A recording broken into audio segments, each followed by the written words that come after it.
In this brief video, I will demonstrate how you can transfer Solana from your Phantom wallet to your Metamask wallet. So, I have two wallets open here, and my goal is to transfer Solana from my Phantom wallet to my Metamask wallet.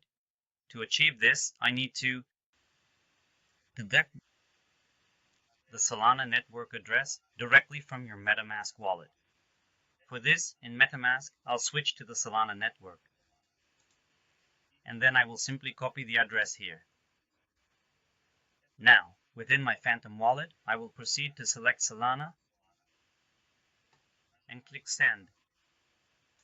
I'll paste the address that I just copied directly from Metamask right here and then. Next, I'll indicate the amount of Solana I wish to transfer to Metamask. For instance, I'll enter 0.1. Then I'll click Next. I'll review all the details carefully, and then I'll hit Send. The cryptocurrency has been sent. And now, we'll head back to our Metamask wallet and patiently wait for the Solana to make its appearance and show up within our wallet. It should appear very soon after the transaction is confirmed. And as we can see, the Solana has appeared in our Metamask wallet.